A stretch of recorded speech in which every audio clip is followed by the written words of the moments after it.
¿Alguien lo sabe? ¿O podría decirnos? La sesión va a estar grabada, incluso estamos haciendo la transmisión directamente desde el Facebook de Latindex, así que va a estar disponible y va a estar grabada. Muchas Fantástico. gracias, Javier. Bueno, pues yo creo que empezamos, ¿verdad, Javier? ¿Tú qué dices? Ustedes mandan el tiempo de ustedes, ya se encuentra el doctor Gustavo, Ah, perfecto, es que no lo veo, pero y no sé si tiene algún tipo de problemas o si puede activar el audio y saludarnos, pero saber que todo está bien del lado de él. Gustavo, no te vemos. Estaba comentando recién en el chat que no podía desilenciarse. Y estás como asistente, no como panelista. Sí, era Sí, porque el rol, ahora ya puede, ya quitó Ah, el bueno. bloqueo. ¿Y el video? Bueno, empezamos porque van a ser ya las 11:20 y el tiempo no solo es de nosotros, es de todos, ¿verdad? También del público. Entonces, bueno, pues saludamos a todo el público aquí presente o el que nos escuchará o verá más tarde, ¿verdad?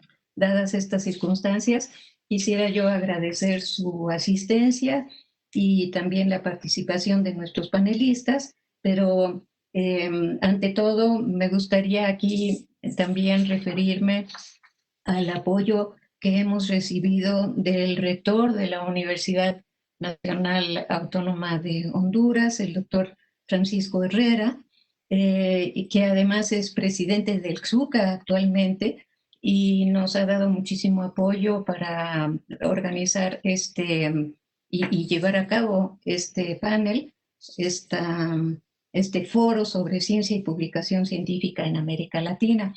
También quisiera yo mencionar el apoyo que hemos recibido de la doctora Patricia Hernández Cañadas, la directora ejecutiva de gestión de tecnología de la misma universidad, que es la representante de Honduras en Latindex, y sobre todo pues a las dos personas que hacen el trabajo del día a día, Patricia Janet Rodas y Javier Enrique Martínez, el que por cierto, nos está atendiendo aquí con todas las cuestiones técnicas durante este foro de la misma Dirección Ejecutiva de Gestión de Tecnología de la Universidad de Honduras. Aprovecho también para agradecer el apoyo de Octavio Alonso Gamboa, que es el coordinador general de la TINTEX y que nos ha ayudado mucho desde aquí, desde la Ciudad de México. Entonces, sin mayor preámbulo, déjenme decirles que el foro del día de hoy, bajo el título Ciencia y Publicación Científica en América Latina, tiene la fortuna de contar con tres panelistas que yo considero son de lujo, ¿verdad? Que son en el orden de aparición el doctor Maximiliano Salatino de la Universidad Nacional de Cuyo, en Argentina, la doctora Bianca Amaro del Instituto Brasileiro de Información, Ciencia y Tecnología de Brasil, y el doctor Gustavo Fishman de Mary Lou Fulton Teachers College en la Arizona State University en Estados Unidos, pero que habla español argentino. Y con estos tres panelistas, pues ellos nos van a conducir desde las raíces del acceso abierto en América Latina hasta los posibles escenarios futuros. Y van a ayudar a respondernos a las preguntas de, bueno, ¿cuál es el panorama actual y hacia dónde van el acceso abierto y la ciencia abierta en la región? ¿Hacia dónde pensamos que hay que dirigirla? ¿Cuáles son los alcances del acceso abierto y la ciencia abierta y los retos que enfrentan? Entonces empezamos con Maximiliano Salatino. Muchas gracias, Maxi, por estar aquí, por arrojar luz en este tema. Muchas gracias, Ana María. Muchas gracias a todos y a todas quienes están conectados. Les digo buenos días o buenas tardes, dependiendo, porque recién Bianca comentaba que es un problema el no poder realizar actividades presenciales, pero bueno, es cierto que la cuestión digital permite que estemos de diferentes puntos de América Latina y del mundo conectados todos ahora para poder conversar juntos. Yo les quiero proponer como puntapié inicial y basándome en realidad en que las discusiones acerca del acceso abierto ya son bastante largas en América Latina. Tiene una tradición larguísima de estudios específicos, concretos, empíricos, analíticos acerca del acceso abierto. Y el puntapié inicial que a mí me gustaría proponerles es ir hacia la búsqueda de latinoamericanizar los debates vinculados al acceso abierto. Y esto tiene algunas implicancias que me gustaría retomar un poco más adelante. Entre ellas es reconocer de alguna manera el espacio regional de comunicación científica, conocerlo en todas sus heterogeneidades, en toda su diversidad, intentar asimismo no tan solo centrarnos en aquellos países que son los denominados centroperiféricos o centrales dentro de América Latina, como Brasil, México, Argentina, Colombia, sino incluso advertir aquellas experiencias de políticas de acceso abierto en diferentes países, en el Caribe, en muchos países de Centroamérica. Estamos acá reunidos gracias a la organización de la Universidad Nacional Autónoma de Honduras, por ejemplo. Y asimismo, esta idea de latinoamericanizar el debate acerca del acceso abierto implica además de construir algunas narrativas vinculadas a las discusiones internacionales. En términos generales, las conceptualizaciones, los diferentes conceptos, las diferentes categorías que se utilizan para caracterizar el acceso abierto son desarrolladas en otras latitudes diferentes a las latinoamericanas. En general son desarrolladas por agentes, militantes y académicos y académicas provenientes de Europa y Estados Unidos, son producidas en instituciones científicas también de aquellas latitudes y en general están escritas en inglés. Que no es un debate menor para poder conversar y adentrarnos un poco más en el debate latinoamericano. Esto no implica solamente que desconocerlas, porque en definitiva, en absoluto, nosotros dialogamos todo el tiempo, desde las primeras pioneras, desde el acceso abierto hasta la actualidad, y conversaciones que siempre son norte-sur, sur-norte, así que no tiene que ver con eso, tiene que ver en realidad con intentar buscar cuáles son aquellos elementos que nos permiten pensar un acceso abierto más situado y más localizado. Y yo creo que la mejor forma, o una de las mejores formas para poder latinoamericanizar el debate vinculado al acceso abierto tiene que ver con reconocer, redescubrir, visibilizar las raíces históricas del acceso abierto latinoamericano. Me parece que es una buena forma para pensarnos a nosotros mismos en las formas en las cuales transitamos la práctica académica, mirando un poco hacia atrás, revisitándonos también en las experiencias de otros y otras, para poder pensar aquellos escenarios más futuros, incluso ahora durante el siglo XXI con todos los desafíos de la digitalidad y las comunicaciones electrónicas. Algo que sí me gustaría plantear ahora como una pregunta y tal vez luego retomar, no sé si tendré una respuesta, pero tal vez junto con Ana María, con Bianca y con Gustavo podamos conversarlo luego de las exposiciones, tengo toda una sensación clara vinculada a esta cuestión, es que hay un acceso abierto mainstream. ¿Y a qué me refiero con esto? En términos generales, dentro de la comunicación científica se puede establecer estas ideas vinculadas al sistema académico mundial, en las cuales hay organismos, instituciones, temas, debates que están basados en los nortes, principalmente en inglés, que devienen con una acumulación primigenia de capital científico, en los cuales América Latina, si lo podemos simplificar, ha tenido siempre un rol periférico. El acceso abierto siempre ha sido un tema un poco transversal, porque claro, bueno, es un movimiento a nivel internacional que busca la democratización del conocimiento científico. ¿Quién estaría en desacuerdo con esto? Solamente las editoriales grandes comerciales y los oligopolios comerciales. Pero sin embargo, entiendo que hacia el interior mismo de los procesos y los debates vinculados al acceso abierto, hay un acceso abierto mainstream. Y por eso me parece que de alguna manera tener un acceso abierto periférico desde América Latina potenciaría de mejor manera aquellas experiencias ya que tienen un montón de décadas incluso en la región. Y en función de esto les quiero proponer 3 puntos principales para que podamos pensarlo. Uno tiene que ver directamente con que el acceso abierto en América Latina se insertó, dialogó, participó dentro de una estructura de comunicación científica que es muy previa a la década de 1990. En términos generales siempre podemos, en aquellos itinerarios que se plantean, cronologías del acceso abierto latinoamericano, en general siempre el taller de Guadalajara en 1994 es como el puntapié inicial donde emergieron con fuerza una gran base regional que daría lugar luego a las otras como Cielo y Redalic. Yo acá lo que le estoy proponiendo para que podamos pensar juntos y juntas es que nos situemos un poco bastante hacia mediados del siglo XX para pensar esta estructura de comunicación científica, esta estructura que comenzó a regionalizarse fuertemente ya en los 70 y los 80. Y me refiero a que la práctica de comunicación científica, la práctica vinculados a la circulación del conocimiento científico se vio muy potenciado en América Latina con un antecedente bien específico que justamente se dio en México, que es con la fundación del primer Centro de Información Científica en 1950, justamente en la UNAM. Podemos trazar alguna línea de continuidad entre esas experiencias de los primeros centros de documentación, los primeros grandes centros de catalogación, hasta, por ejemplo, hay como un hito fundamental para la comunicación científica regional, la reunión de expertos en la Universidad de Puerto Rico, en Río Piedras, en 1964, donde diferentes agentes, editores, académicos y académicas de diferentes partes de América Latina se juntaron en Puerto Rico a charlar y definir y diagnosticar cuál era el estado, la situación de las revistas latinoamericanas. Me parece que son antecedentes que son muy importantes, que son estructurantes, porque sin estos antecedentes es difícil pensar las décadas que siguieron.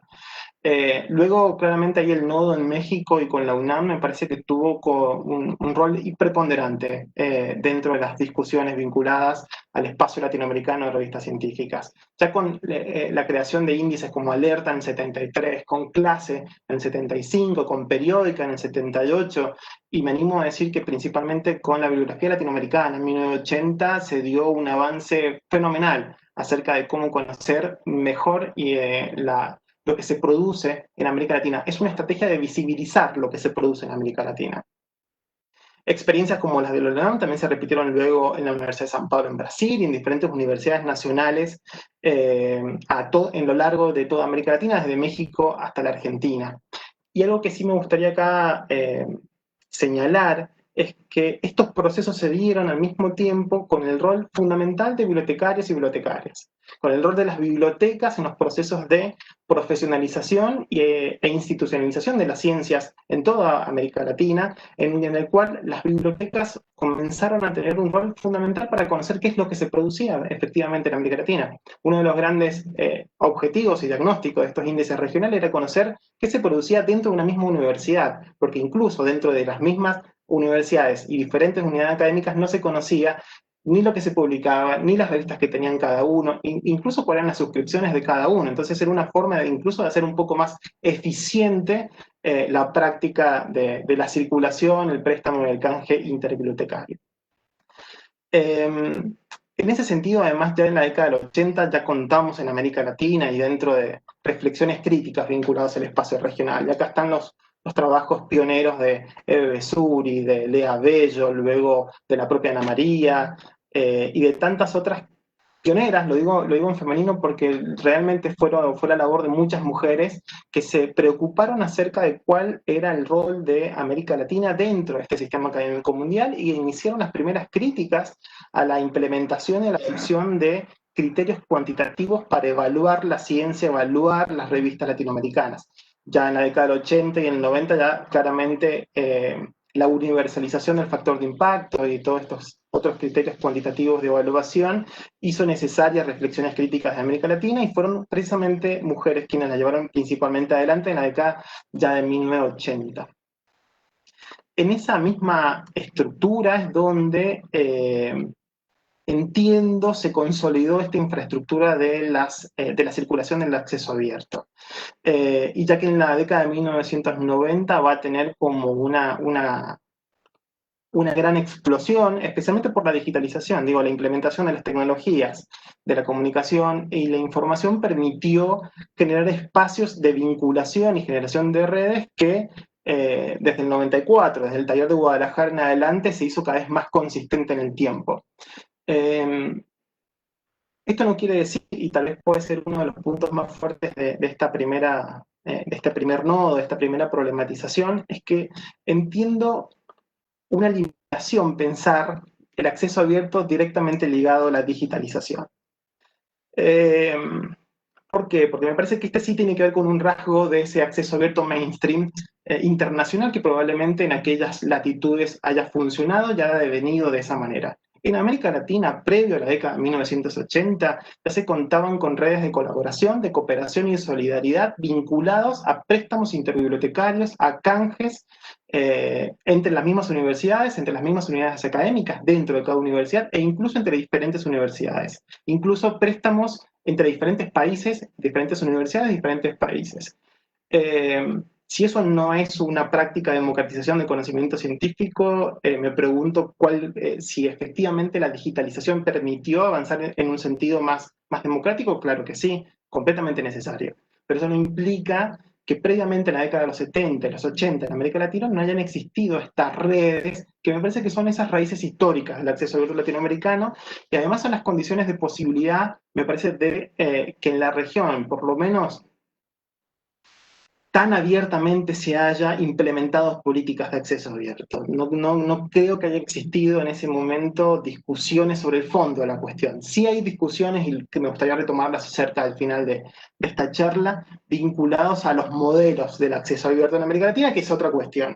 Pero en el fondo, el acceso abierto, principalmente porque quienes producen conocimiento científico publicado en revistas son agentes vinculados a organismos públicos y universidades nacionales. Son cuerpos editoriales conformados por agentes que pertenecen a estos mismos organismos.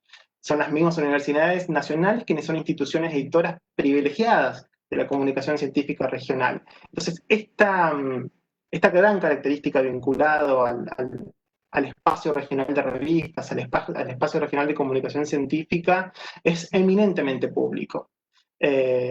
Público estatal y público no estatal, porque además hay participación de asociaciones, fundaciones, academias nacionales. Sí, en menor grado existen, pero en mucho menor grado, editoriales comerciales. Pero preponderantemente el espacio regional es un espacio público, y me parece que eso es una condición de posibilidad necesaria para el acceso abierto latinoamericano, y es una cuestión que lo diferencia fuertemente de aquel acceso abierto mainstream. En este sentido, me parece asimismo que América Latina es una región que tuvo a partir de mediados del 80 en adelante una explosión de revistas científicas en números absolutos y relativos impresionante. En un estudio a partir del año 2016 aproximadamente contabilizamos más de 10.000 revistas activas de 28 países diferentes de toda América Latina, y son números muy relevantes. Insisto de nuevo acá, son tan relevantes para el caso brasileño, argentino, colombiano, mexicano, como para países como Honduras, Cuba, Panamá. Digo, se editan revistas a lo largo y a lo ancho de toda América Latina y el Caribe. Es una región que tiene una apuesta por los proyectos editoriales muy fuertes, y eso es una cuestión muy destacable. No en todas las regiones del mundo sucede de la misma manera. No en todas las regiones del mundo se producen tantas revistas con tanta calidad y con tanto ahínco en estos proyectos editoriales. Y es por eso, me parece además, incluso que con la potenciación de las grandes bases regionales ya en la década de 1990, América Latina se había convertido como en un faro del acceso abierto internacional. Eso en primer lugar. En segundo punto, sí me gustaría referirme concretamente a la cuestión de la digitalización, y acá me pregunto si solo hay gratuidad y circulación libre cuando se circula por Internet. Me pregunto si esas redes de colaboración, de solidaridad y colaboración de préstamos y canjes interbibliotecarios no era libre y era gratuita.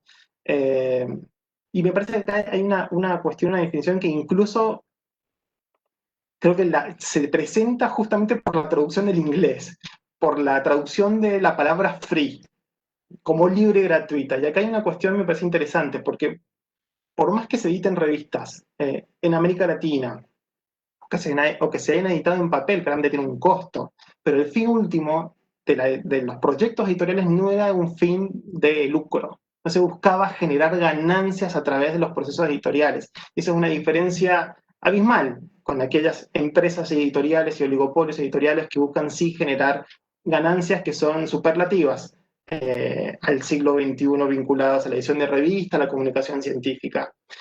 Me refiero que claramente la edición en papel es costosa, era costosa, sigue siendo costosa, pero eso no implica que por tener un costo deje de ser de acceso libre y gratuito, en términos de que no buscan el fin, la búsqueda de lucro o la búsqueda de generar una ganancia. Y sí me parece que esa es una diferencia bien importante con otras experiencias de otras partes del mundo.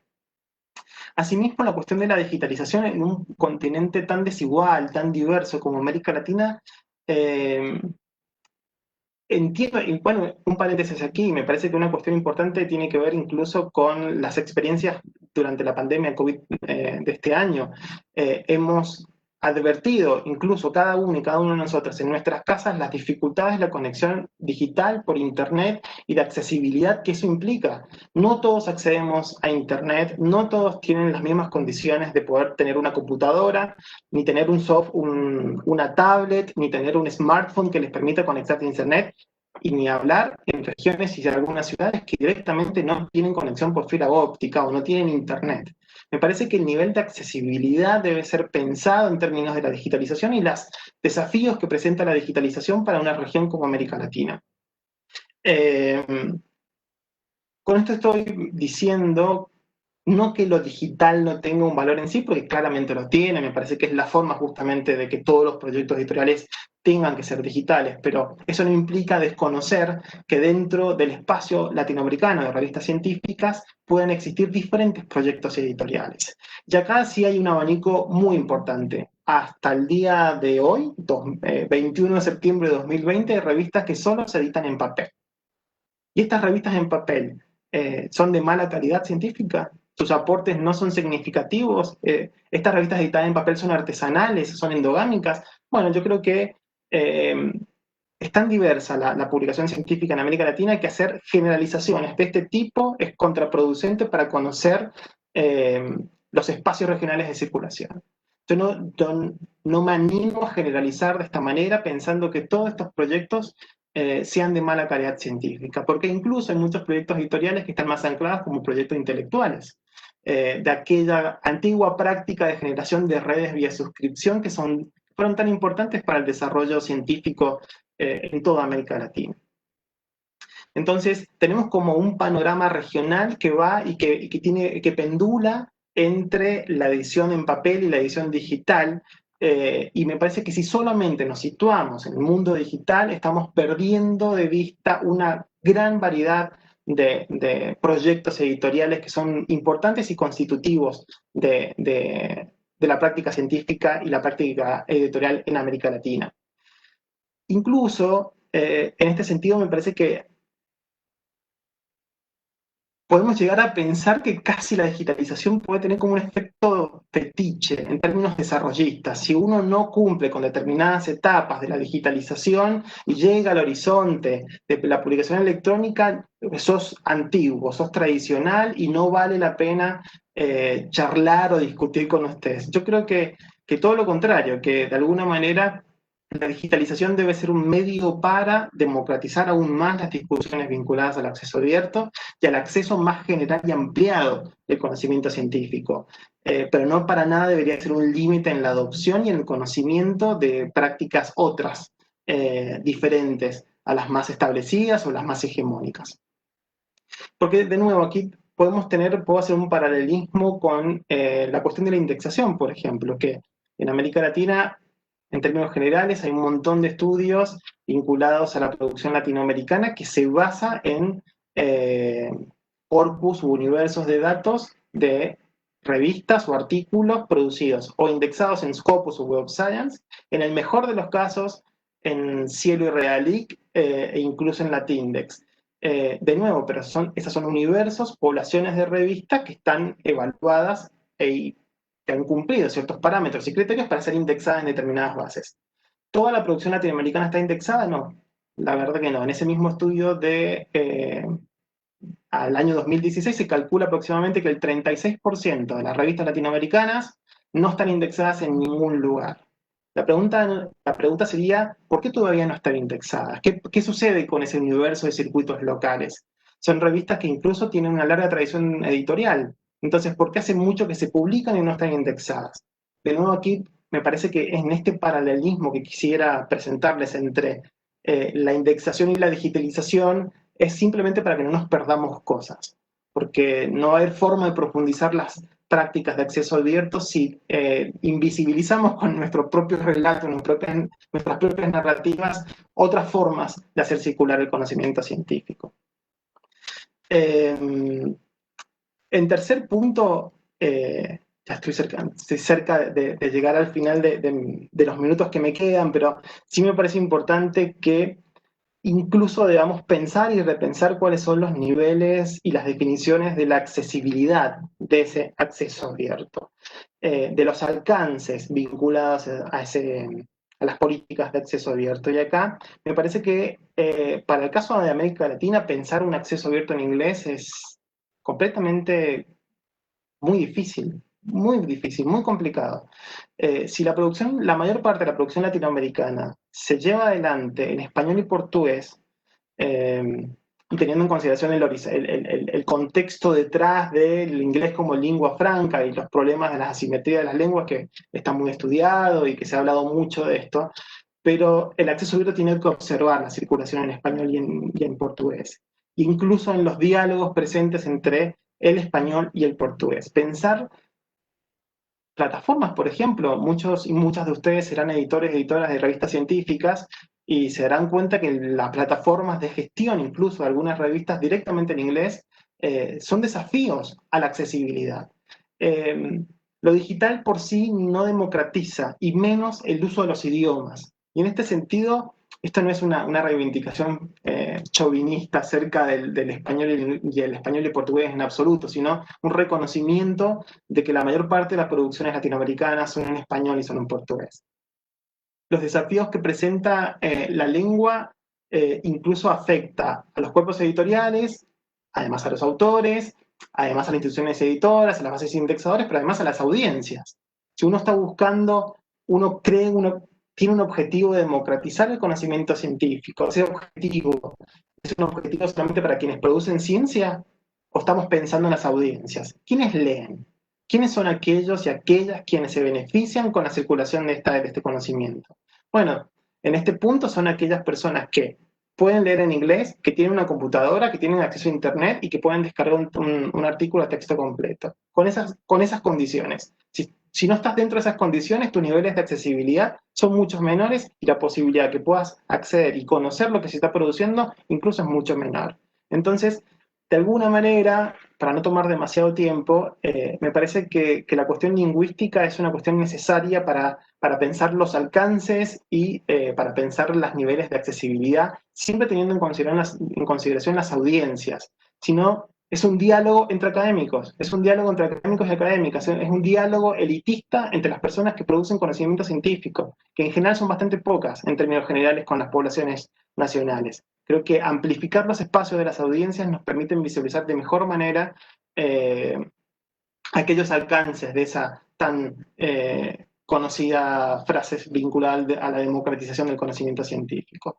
Y por último, ya estoy casi en el límite del tiempo, solamente proponerles además que este espacio del acceso abierto latinoamericano, que tiene antecedentes, como le estaba mencionando, y lo dije muy sintéticamente, pero hay muchos estudios que así lo demuestran, estructura de comunicación científica en los 50, en los 60, en los 70, en los 80, en los 90, que es la década más estudiada incluso, en el siglo XXI, con una gran variedad de vías del acceso abierto, con repositorios institucionales, regionales. La verdad que ha sido una gran explosión, pero sin embargo no es un espacio que no tenga tensiones. Para nada el acceso abierto es un proyecto llevado adelante simplemente por la buena voluntad de agentes y diferentes instituciones y organismos, sino es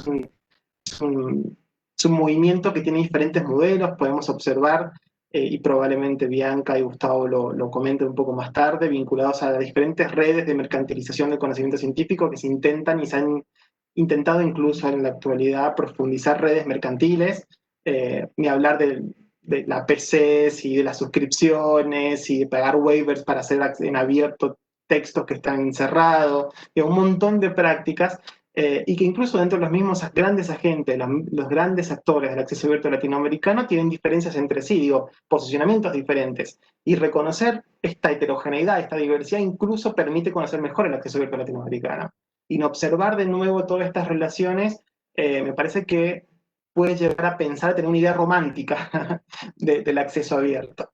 Y justamente me parece que la apuesta por parte de todos nosotros y nosotras debería hacer todo lo contrario, intentar conocer de mejor y mayor manera el acceso abierto regional, pensando en su historia, en sus raíces históricas, que nos permiten plantear algunos escenarios hacia el futuro. Así que eso es todo y les agradezco mucho.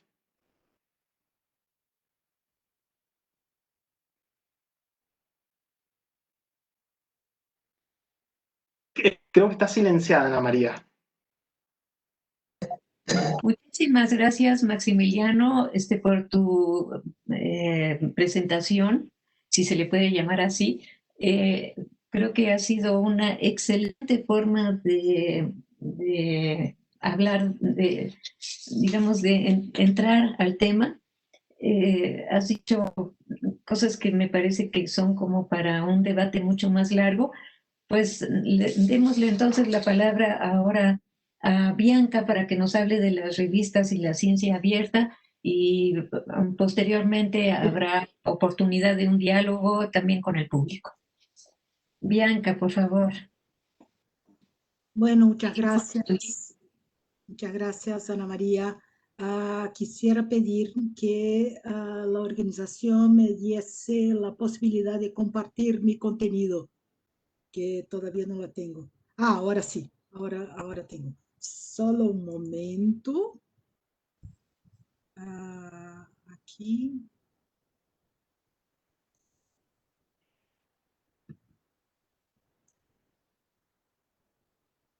Bueno, solo un momentito. Bueno, primeramente, buenos días, buenas tardes, buenas noches a todos y todas que están presentes.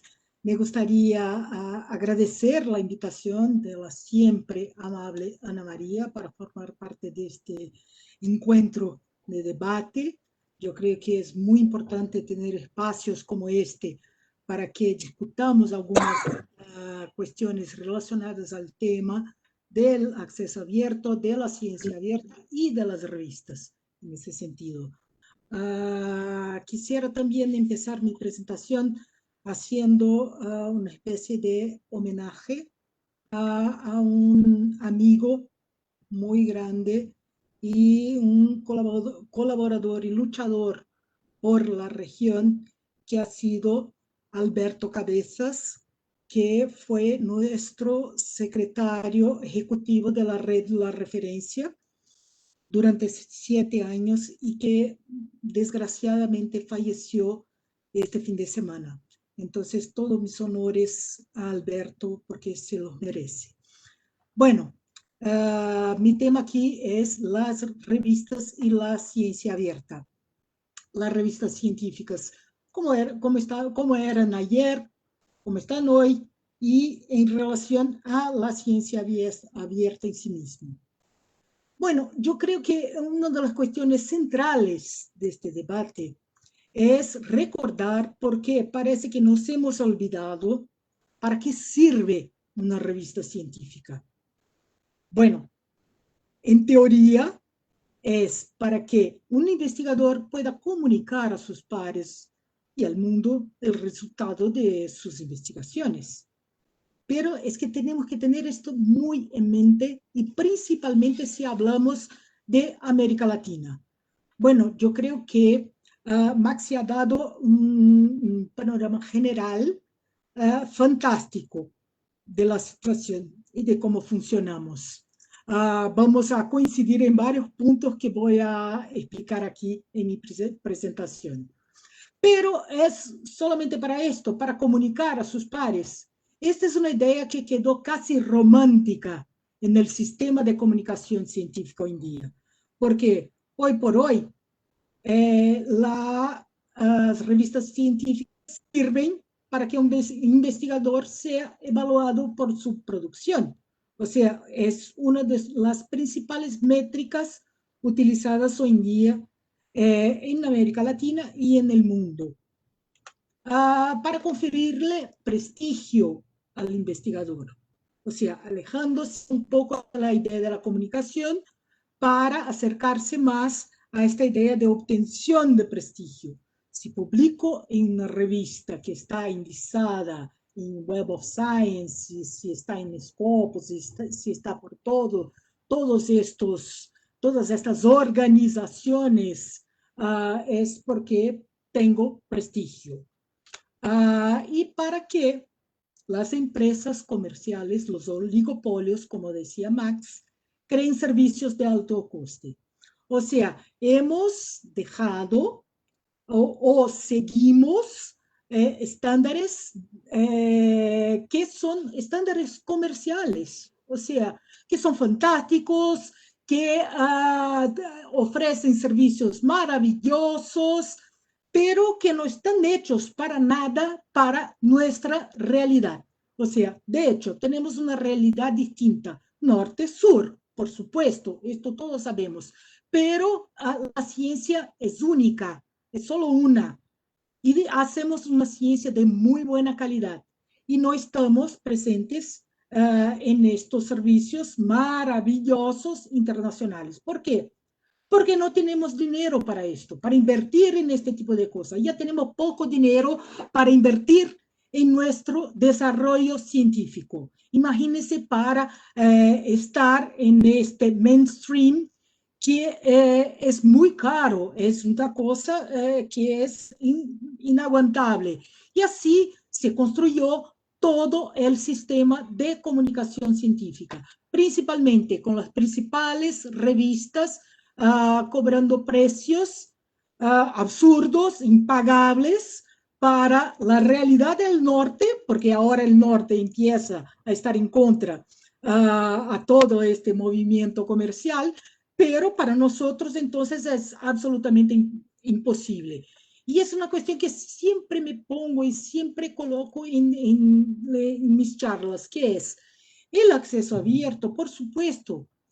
No tuvimos que esperar el movimiento que ha sido creado por el norte del planeta para practicar el acceso abierto. O sea, nuestras reglas son distintas. Entonces, el acceso abierto ya era una realidad para nosotros. Bueno, las reglas del juego cambian rápido. Tenemos que tener esto muy claro. La comunicación científica, las reglas de la comunicación científica están cambiando muy rápidamente. Todo está conectado con la cuestión de la tecnología. Por supuesto, no dejo aparte todas las cuestiones abordadas por Max de la, entre comillas, democratización del acceso, porque principalmente en nuestros países esta no es una realidad. Pero bueno, las revistas impresas se volvieron revistas electrónicas y hoy en día hay un aspecto que a mí me parece muy positivo, que hay un control de calidad en términos de forma y contenido mucho más riguroso que lo teníamos antiguamente. Esto es importante para el avance de la ciencia. Estamos hablando de dos cosas, del avance de la ciencia y de la comunicación de la ciencia. ¿Cuál es la situación de Latinoamérica en estos términos? Tenemos todavía una presencia muy importante de revistas impresas. ¿Estoy en favor de las revistas impresas? Sí, estoy en favor de las revistas impresas, pero estoy también muy a favor de las revistas electrónicas. Aunque la democratización no puede ser plena, como nosotros nos gustaría y necesitábamos, es muy importante para hacer circular el conocimiento. Y lo que siempre digo es, si se constata que una revista impresa todavía es necesaria para determinados públicos, bueno, que sigan haciendo su revista impresa. Pero, ¿por qué no pensar en un modelo híbrido donde exista la revista impresa, pero también exista la revista electrónica?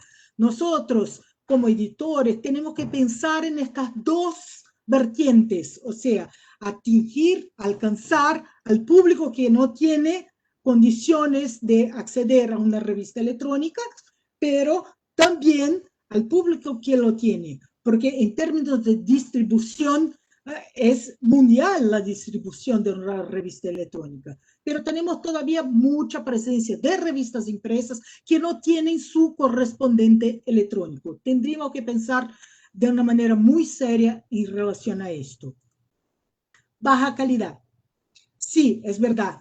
Tuvimos un boom de creación de revistas científicas y seguramente esto ha sido un efecto de la utilización de las nuevas tecnologías que están a nuestra disposición. O sea, la más conocida por nosotros es, sin ninguna duda, el Open Journal System, o JS, que ha sido diseminado por todos nuestros países. Y esto lo digo con mucha tranquilidad, porque incluso el Instituto Brasileño de Información en Ciencia y Tecnología ha sido un gran difusor de esta tecnología en Brasil. Entonces saltamos y todas las facultades, todas las instituciones empezaron a crear revistas. Pero estas revistas tienen baja calidad. O sea, hay que ser francos aquí. Todavía tienen baja calidad. Tenemos que trabajar muchísimo en términos de aumento de la calificación de nuestras revistas. Tenemos baja visibilidad. O sea, no actuamos, no jugamos el juego de la red.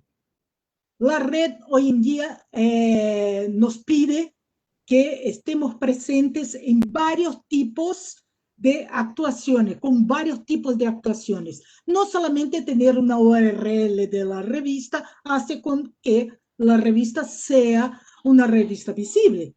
Por supuesto será un poco más visible, pero no hace que tengan una gran calidad. O sea, no estamos con las revistas en nivel de calidad, principalmente cuando principalmente empresas que cobran un pastón, o sea, cobran mucho dinero de los países para hacer análisis de la calidad de sus revistas, nos van a presentar que nuestras revistas están a lo mejor en el cuarto cuartil.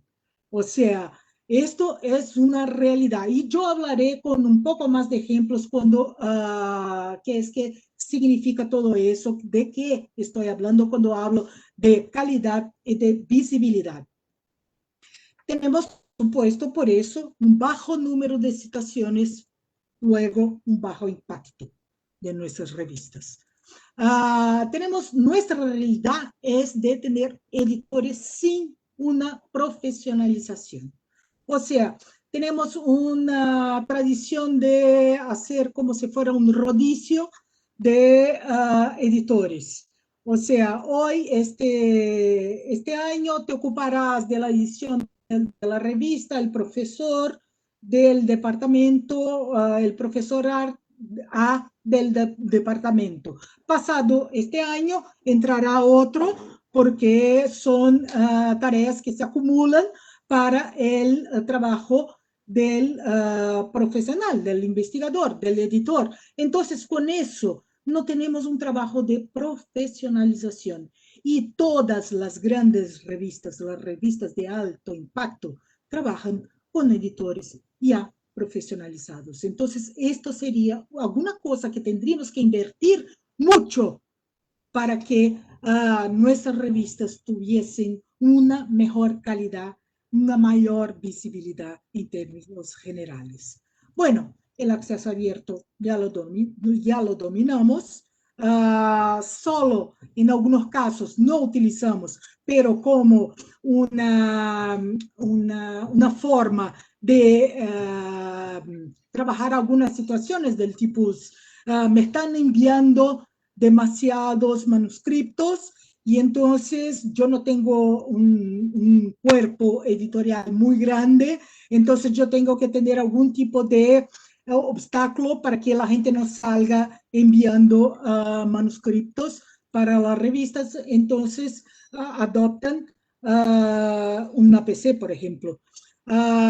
Sí, es verdad, o sea, la mayor parte de nuestras revistas están en instituciones públicas, con lo cual, incluso por este motivo, no tendrían que cobrar nada, tendría que ser un servicio público, porque principalmente no nos olvidemos, la mayor parte de las investigaciones que son hechas en nuestra región están financiadas con recursos públicos, con lo cual su resultado tendría que ser público, porque esto es otra premisa que nos olvidamos a lo largo de todo este proceso de comunicación científica.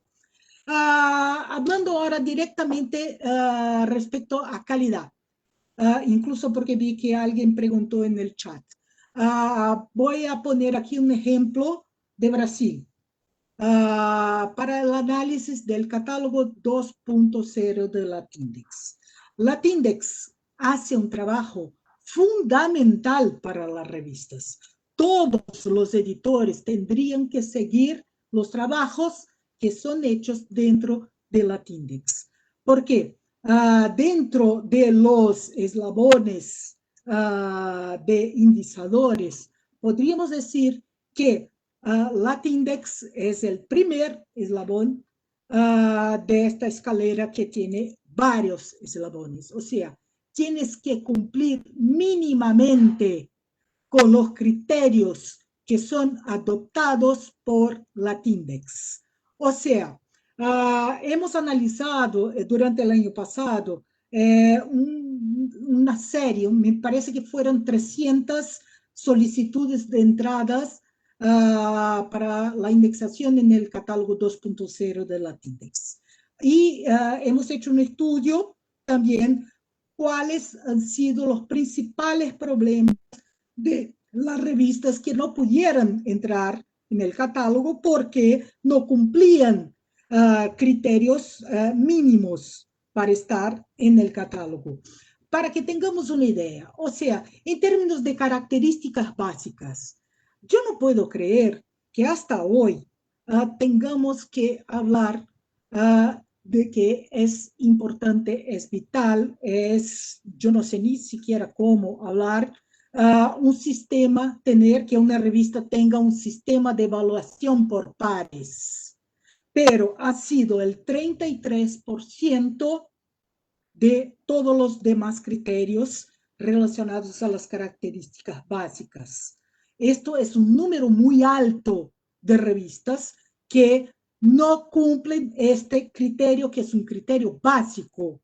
En términos de características de presentación, filiación institucional de los miembros del consejo editorial. Es que no ponen, son cuidados, ¿me entiendes? Ahora, este es el momento que digo de la necesidad de la profesionalización de los editores. Ellos tienen que saber que es imprescindible poner la afiliación de los miembros del consejo editorial. En términos de características de gestión y política editorial, detección de plagio, 59% de no cumplimiento de este criterio. O sea, hoy en día, en un mundo de Internet, los detectores de plagios son herramientas fundamentales, básicas, imprescindibles para mantener un nivel mínimo de calidad en las revistas. Adopción de código de ética. Tampoco las revistas utilizan la ética y principalmente estamos en un periodo que es fantástico hablar de la ética, porque ahora el mundo está tratando de una cosa que está relacionada con la salud y la salud principalmente, pero no solamente, tiene que tratar de las cuestiones éticas. Todas las revistas tienen que tener un código de ética que esté bastante claro para que los futuros autores puedan leerlo y ver si están de acuerdo. Otra que a mí todavía me sorprende mucho y notamos el bajo conocimiento de los editores de las revistas, la exogeneidad editorial. 43% trabajan de manera endógena y esto ya no puede existir. Un cumplimiento de periodicidad. Por favor, hoy en día incluso voy a discutir un poquito más adelante respecto a esto. Características del contenido. exigencia de originalidad. Bueno, no estamos para publicar contenidos que ya hayan sido publicados. O sea, ¿cuáles son las funciones? No nos olvidemos, es comunicar algún resultado de investigación y punto. Características específicas de las revistas electrónicas. Uso de protocolos de interoperabilidad. ¿Quién no entiende qué significa eso? Significa la utilización de protocolos, esta es una cuestión de máquina, de sistema, para que el sistema de la revista pueda conversar con otros sistemas. Esto es básico en el mundo digital hoy en día. Si quieres intercambiar informaciones, tienes que utilizar protocolos de interoperabilidad. Políticas de preservación digital. Lo digital es genial, pero en 2050 alguien podrá consultar un artículo que ha sido publicado en 2020 en su revista. La gente no se está preocupando con eso. La memoria de la ciencia está en esto, está en juego en esto. Y no estamos tratando de eso. Y este es un punto muy grave que tenemos que ponernos a pensar y empezar a cambiar las cosas. Uso de diferentes formatos de edición. No podemos tener solamente un formato de edición. Tenemos que tener varios formatos. Hoy el mundo tecnológico nos propicia un montón de formatos de edición, entonces no podemos encerrarnos en un solo formato. Servicios de interactividad con el lector. O sea, hoy en día, de la misma manera que quedó más fácil hacer la gestión de una revista electrónica, tenemos que pensar que el lector está más cerca de nosotros y entonces tenemos que darles la debida atención. Las revistas a nivel mundial, bueno, la mayor parte de ellas son electrónicas. Tienen una comunicación con sus lectores, desarrollan servicios de valor agregado.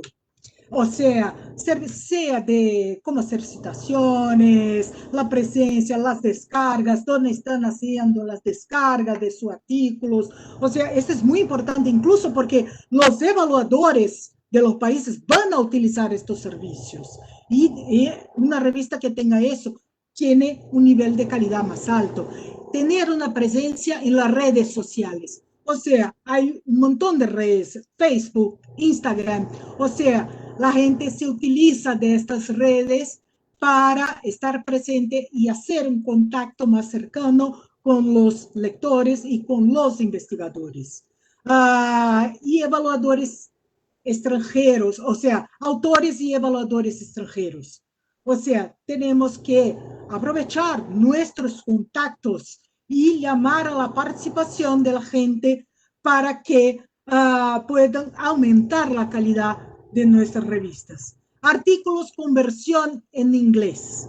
Sí, estoy completamente de acuerdo con Max que tenemos que prestigiar nuestros idiomas. O sea, no hablamos inglés. Para nosotros nos cuesta escribir en inglés y escribir un inglés científico, más que nada. O sea, ¿cuál sería una solución para esto? Primero, no dejar de publicar en el idioma original y también buscar como que acuerdos con las facultades de traducción, o sea, buscar medios para volver nuestras revistas bilingües. Y más que nada, como dije anteriormente, interoperables. Eso sin cuestión. Bueno, de los años 90 hasta, yo qué sé, hasta 5 años atrás, hablábamos más bien del acceso abierto y específicamente de las dos rutas, estrategias que se utiliza el acceso abierto. La ruta dorada, que es la publicación en revistas de acceso abierto, y la ruta verde, que es la disponibilización de los artículos en repositorios institucionales.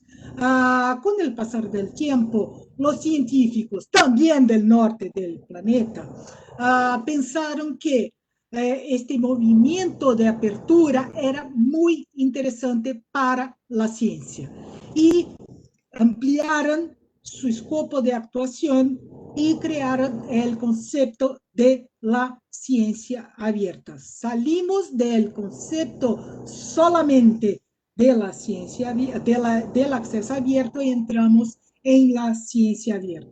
Pero, ¿qué significa esto de ciencia abierta? O sea, aquí tenéis aquello que son la base de la ciencia abierta. Por supuesto, el acceso abierto está aquí nombrado, es una de las bases.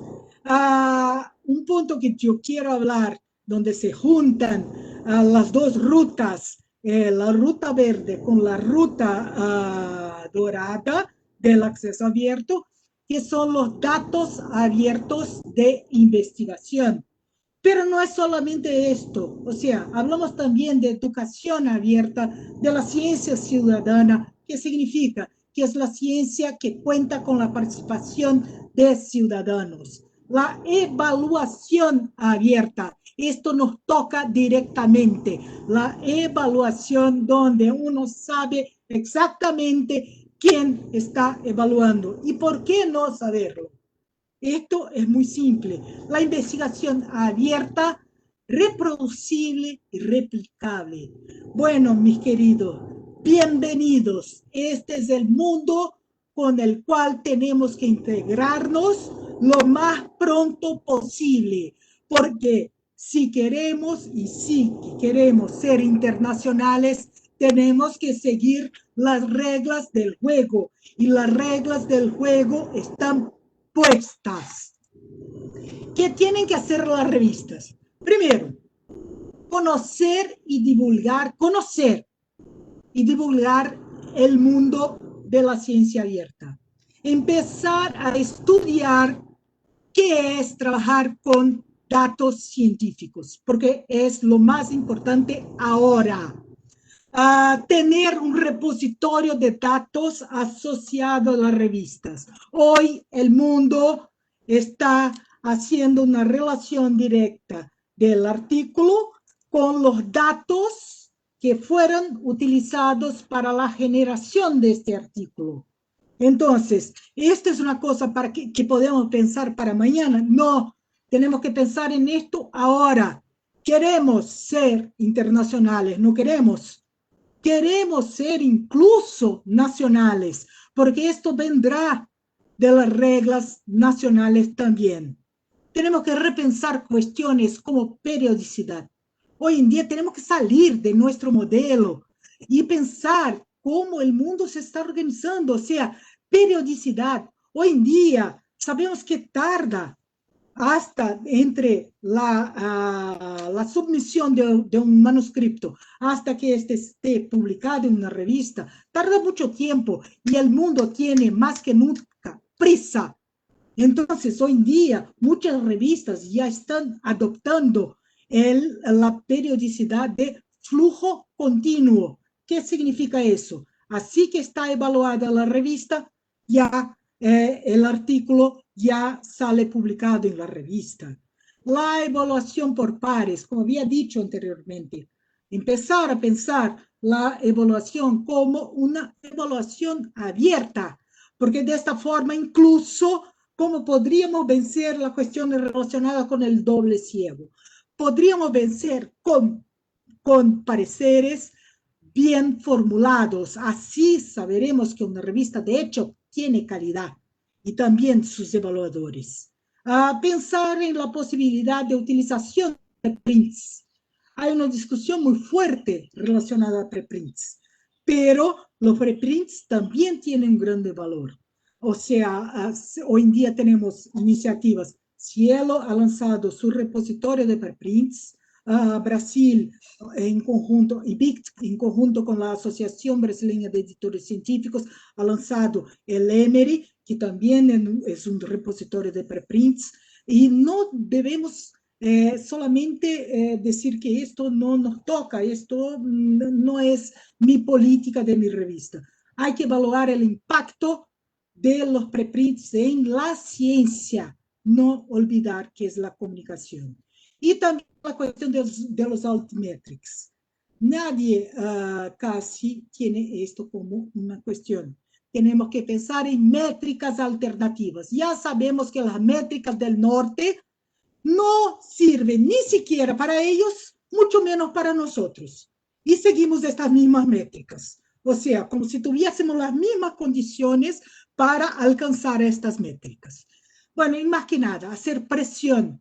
Y esto es una cosa muy importante, hacer presión junto a los órganos evaluadores de investigadores para cambiar las métricas. Y esto no es solamente un habla, tenemos que reunirnos y empezar a molestar, porque el hecho es molestar, porque si no, no cambian a los órganos que hacen las evaluaciones de los investigadores para enseñarles, mira, esta métrica, decir solamente que está en Scopus y en Web of Science, mira, ¿qué condiciones me dais para que yo esté en revista de este nivel? Entonces, tenemos que crear nuestras reglas propias. ¿Qué tenemos que hacer como región? Primero, una búsqueda constante para aumentar la calidad de nuestras revistas.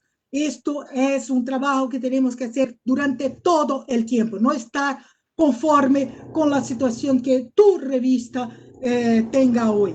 Y sí, buscar y trabajar durísimo para aumentar la calidad de nuestras revistas.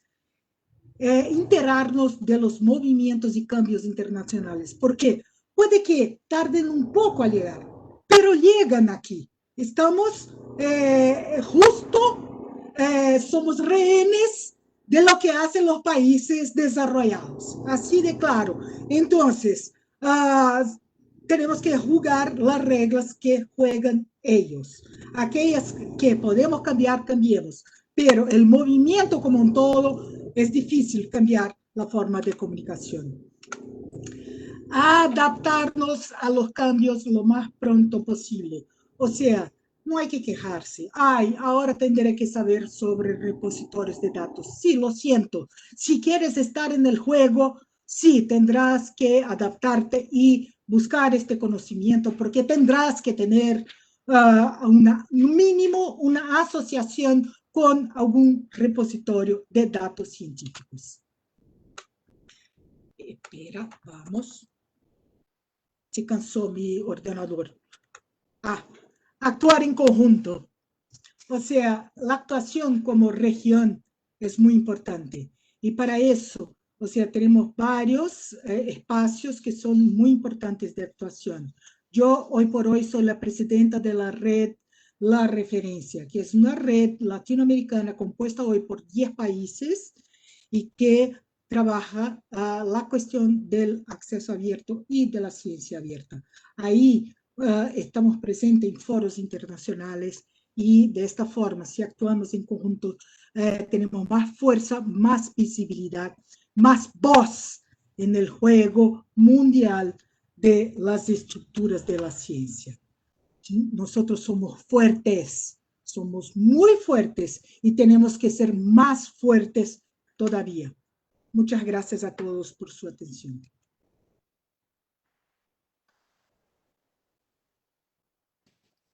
Muchísimas gracias, Bianca. Creo que fue una muy buena continuación a la primera intervención de Maximiliano.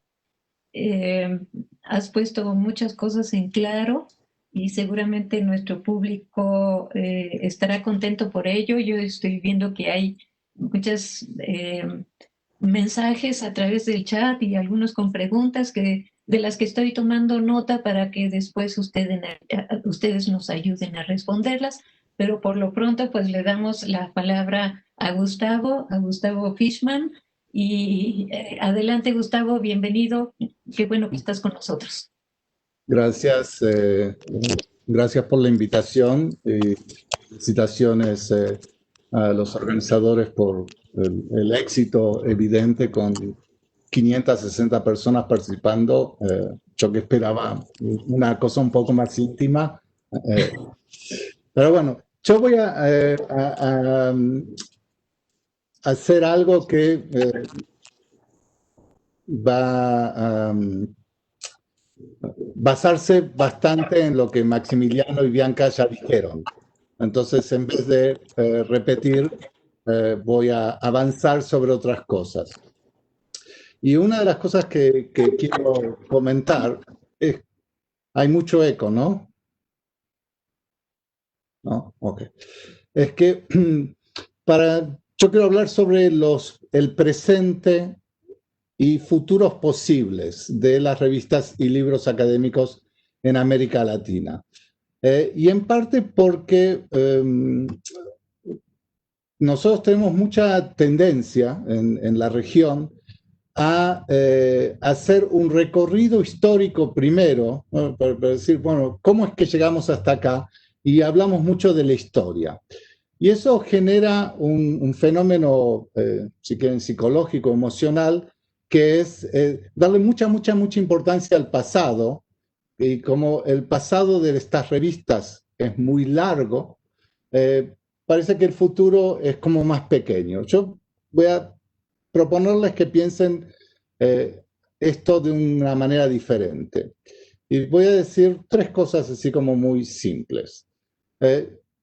Para pensar el futuro de las revistas científicas, voy a sugerirles que tenemos que pensar por lo menos en 3 continuidades y transformaciones de sistemas. El primero es, tenemos que pensar las continuidades y transformaciones en los sistemas universitarios, porque las revistas y libros académicos no existen si no existen sistemas universitarios. Lo mismo es las continuidades y transformaciones de los sistemas científicos. Porque lo universitario en América Latina tiene una particularidad que enseguida voy a hablar, que no es exactamente superpuesta o completamente integrada con los sistemas científicos. Y la tercera es las continuidades y transformaciones de cómo entendemos lo público. Porque usamos muchas veces esta idea de lo público y el público y los públicos como si fueran las categorías definidas en el siglo XIX y que nada cambió. Y a todo esto tenemos que agregarle los cambios tecnológicos que hoy están siendo como puestos muy evidentes por la crisis de la pandemia global del COVID. Ahí hay la pandemia y los cambios tecnológicos son cosas que tenemos que considerar muy fuerte. Entonces, voy a tratar de ser lo más claro posible con esto. Primero, ¿cuáles son las continuaciones y transformaciones de los sistemas universitarios en América Latina? Bueno, lo más evidente es que la escala hoy es muy diferente de la escala histórica. Cuando hablamos de nuestras universidades, hablamos como si la reforma del 18 en Córdoba, el surgimiento de las grandes universidades en el inicio del siglo XX, son lo que mantienen el estilo y son las dominantes hoy en América Latina. Bueno, para la década del 70 en América Latina había 2 millones de estudiantes. Hoy somos más de 24. No es lo mismo cuando uno piensa un sistema de 2 millones que eran en su gran mayoría blancos, hombres de clase media, que se socializaban en pequeños grupos de élite, a estos grupos que son cualquier universidad latinoamericana hoy, es mucho más diversa de lo que fue hace 20 años. Y esta diversidad no es solo diversidad de género, racial, también una diversidad en las maneras de pensar y también una diversidad en las maneras de comunicarse. Y esto es muy importante y se relaciona muy fuertemente con el tema de la confianza, que voy a hablar un poco más cuando me refiero a los cambios en los sistemas científicos. Pero fundamentalmente, 2 millones, 24 millones, estamos hablando de otra escala, porque es otra escala en la quiénes son profesores, quiénes son profesoras, quiénes son estudiantes, quiénes están entrando, quiénes no están entrando. En la década del 70 no teníamos políticas de acción afirmativa, no teníamos casi universidades indígenas, no teníamos discusiones sobre interculturalidad, epistemologías decoloniales. Hoy todas estas cosas están apareciendo. Y esto es importante para pensar cómo se están transformando las revistas, porque las universidades, sus públicos, sus productores son otras. No solo cambió el número de, aumentó el número de estudiantes. En 1950 en la región había 75, 76 instituciones universitarias. Para el 2014 tenemos 1.394 universidades públicas, 2.826 privadas, y a eso hay que sumarle 6.648 instituciones de educación superior no universitaria, públicas y privadas. Esto tiene mucho que ver con cómo transformamos las revistas en instrumentos de control. Lo que tanto Maxi como Bianca hablaron. Bueno, ¿cuál es la función de las revistas? Bueno, hay una función histórica, pero hoy le agregamos una función nueva. Hay una continuidad y una transformación que es fundamental entender. Entonces, cambiamos quiénes somos profesores universitarios, cambiamos quiénes son los estudiantes, cambiamos el tipo, la idea de lo que es una universidad. Y a todo esto, también cambiamos qué quiere decir hacer una revista académica. Y lo tenemos que entender en el marco de COVID. La semana pasada, la revista del Times Higher Education publicó los resultados de una encuesta que se combina con otra encuesta que está haciendo la Asociación de Universidades, Red de Universidades Globales, donde le preguntaron a los profesores y a los estudiantes qué es lo que les genera ansiedad hoy. ¿Sí? Recuerden que tenemos un montón. Bueno, lo que les genera mucha ansiedad es que volver a el campus o volver a la universidad les parece que es muy poco seguro en términos de cuidado de salud. Y en un margen de 3 contra 1, los administradores, docentes, estudiantes tienen mucho miedo sobre si para el 2021 van a tener dinero suficiente para mantener un mínimo funcionamiento de las instituciones universitarias. ¿Y por qué estoy trayendo esto a cuenta? Bueno, porque tenemos que hablar de plata. Como Bianca y Maxi hablaron, acceso abierto, revistas públicas, queremos que sean accesibles al público, pero cuesta dinero. Entonces hoy tenemos muchos más estudiantes. Este es el momento en términos de inclusión, y no es una inclusión bondadosa, esta es una inclusión con muchísima desigualdad. Esta es una inclusión que sigue excluyendo. Esta es una inclusión que tiene muchos problemas. Pero yo no voy a decir que está mal haber incluido a 22 millones de personas, 24 millones de personas en los sistemas universitarios y que sigamos expandiendo. Pero tenemos que entender que esta expansión está costando mucho dinero. La expansión en el número de revistas está costando mucho dinero. La ineficiencia del sistema también está costando mucho dinero. Y como cada vez somos más y cada vez gastamos más, la presión para hacer nuestra gestión no solo más inclusiva, también más equitativa y científicamente más rigurosa, no va a decrecer, va a aumentar.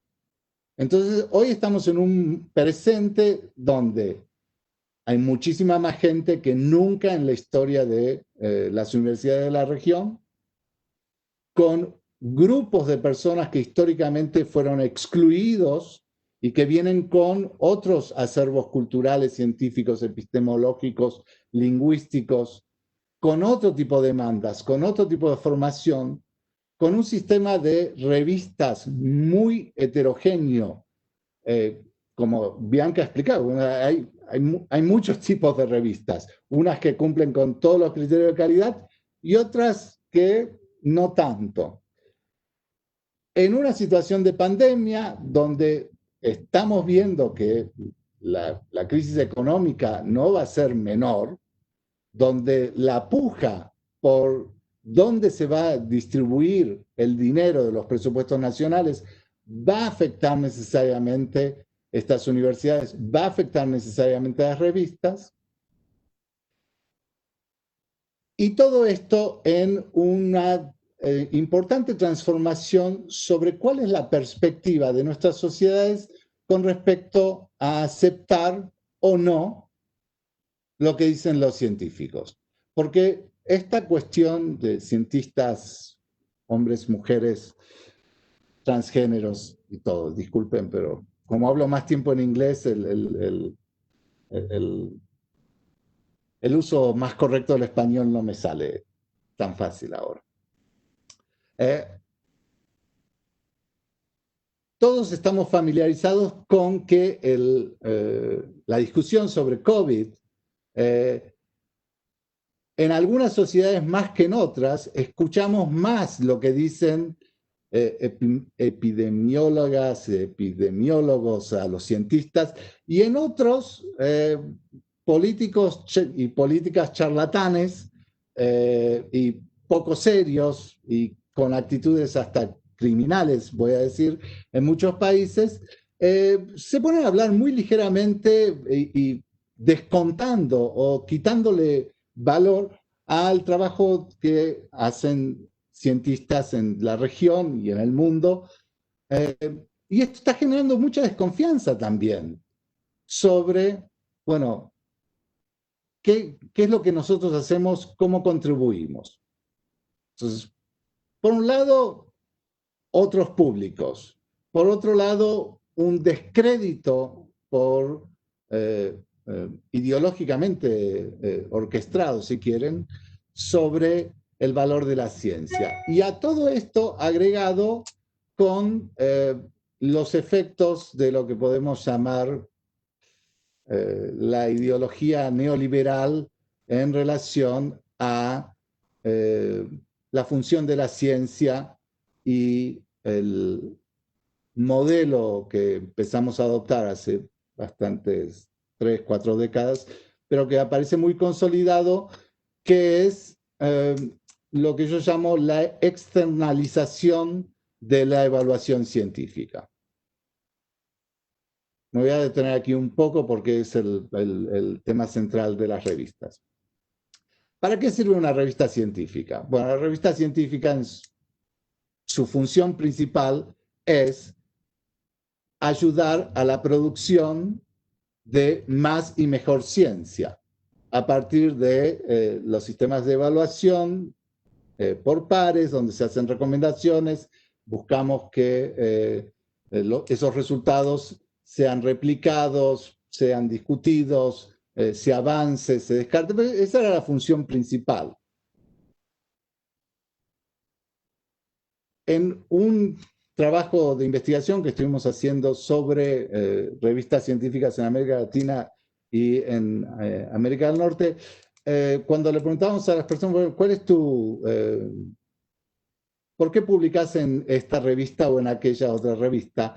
El 70% de las respuestas es, bueno, yo publico donde consigo publicar, no donde está aconteciendo la discusión sobre la temática en la cual yo investigo.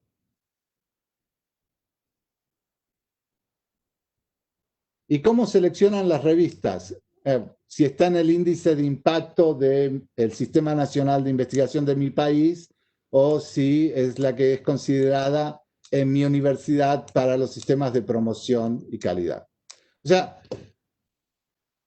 esta gran expansión de revistas que tuvimos y que ha mejorado bastante en calidad, pero sigue teniendo muchos problemas, hoy la gran mayoría aparece tratando de publicar de manera oportunista, que está bien porque nuestras carreras están siendo evaluadas de esta manera, entonces no podemos ignorar las reglas. Bianca repitió esto muchas veces, no podemos ignorar las reglas. Bueno, pero hoy estamos usando las revistas y dándole más importancia a su función de administración de las carreras académicas de cientistas en nuestros países que por la producción o la contribución que hacen a la producción de conocimientos científicos. Estamos dándole mucho más peso a su función reguladora de carreras académicas y científicas más que cómo contribuyen a la producción de conocimiento. Y hacemos esto todavía de una manera más absurda, que es externalizando la evaluación de las carreras científicas. Porque uno está mandando el dossier y hay alguien que mide, bueno, no leen el artículo, simplemente ven si entró en la revista que está en tal cuartil o que tiene este número o que tiene esta indexación, pero no se lee el artículo. Esto es un problema serio y sobre todo cuando lo escucho que esta es la recomendación que se les hace a los estudiantes de doctorado en casi todas las universidades de la región. Entonces, usamos las revistas más por su función reguladora, porque le tenemos desconfianza.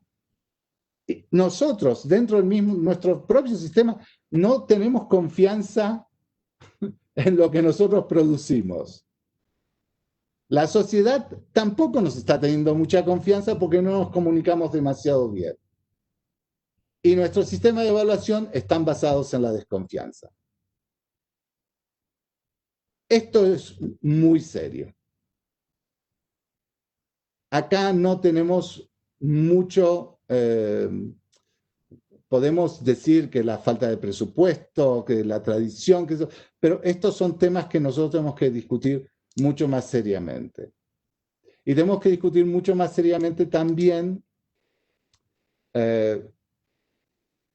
lo que en Estados Unidos se llama la crisis de las revistas científicas en la reproducibilidad de los resultados, que tiene que ver con el punto que Bianca enfatizó mucho de hacer nuestra ciencia abierta, de poner nuestros datos a disposición, de usar los datos que ya fueron recogidos de manera más efectiva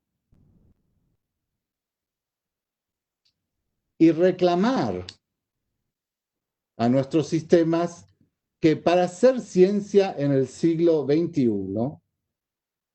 tenemos que hacer ciencia que es transdisciplinaria, colaborativa, interdisciplinaria y en equipos colectivos. Pero si toda nuestra evaluación depende en los puntitos individuales, en los trabajitos individuales que cada uno de nosotros puede hacer, que pueden ser muy buenos, pero van a ser siempre muy limitados, dada la complejidad de los problemas que queremos analizar.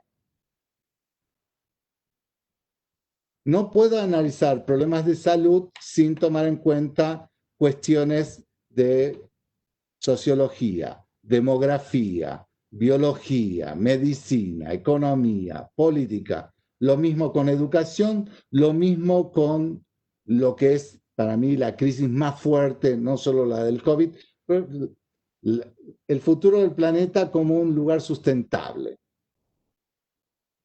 No podemos seguir trabajando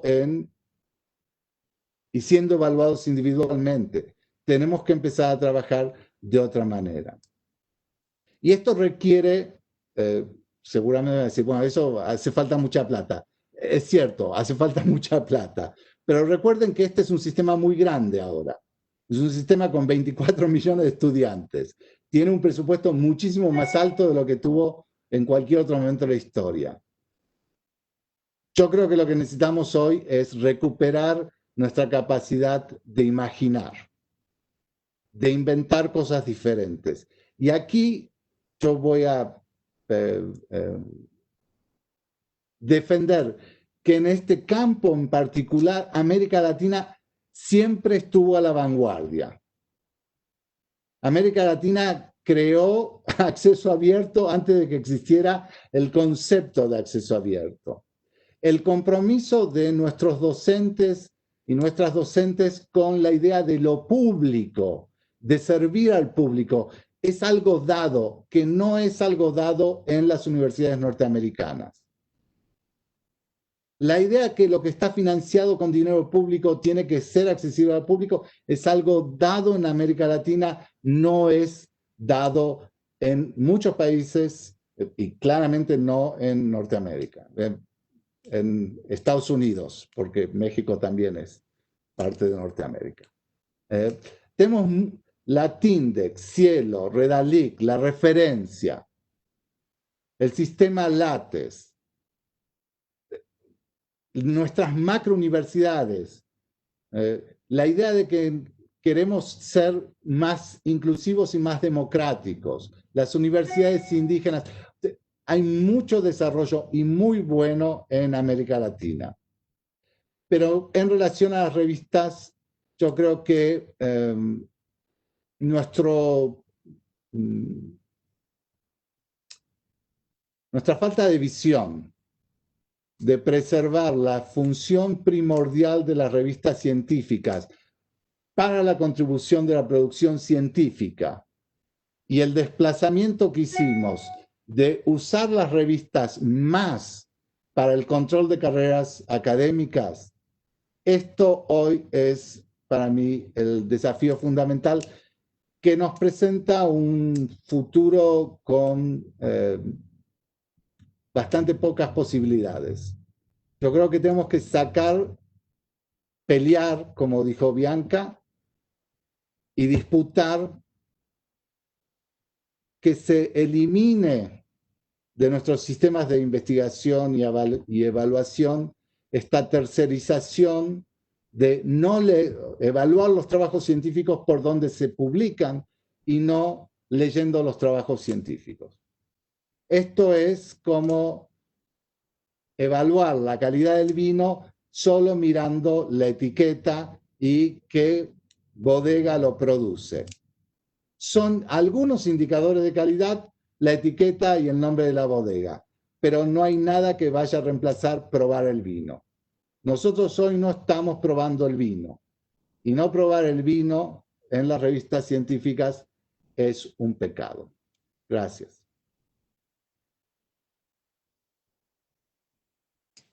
Muchísimas gracias, Gustavo.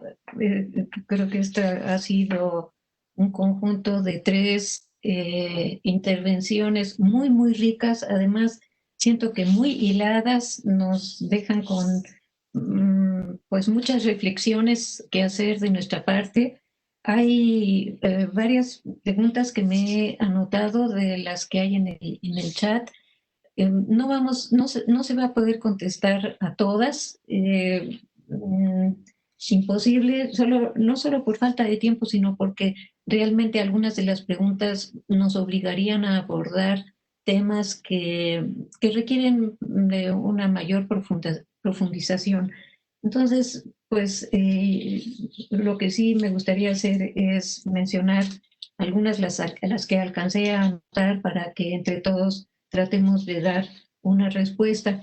Antes de ello, me gustaría puntualizar algunas de las cosas que dijeron los tres ponentes y que me pareció que pueden todavía darle cuerpo a esta última fase de nuestro foro, y tienen que ver, uno de ellos, bueno, yo creo que allí hay un consenso de que el acceso abierto en América Latina es mucho anterior al acceso abierto tal como se ha definido como un movimiento que ha venido sobre todo de lo que Guedón llama el Atlántico Norte, ¿no? Estados Unidos, Canadá, Europa. Yo suelo decir que a diferencia de ese movimiento de acceso abierto donde las dos A's son con mayúscula, en nuestra región siempre ha habido acceso abierto en el sentido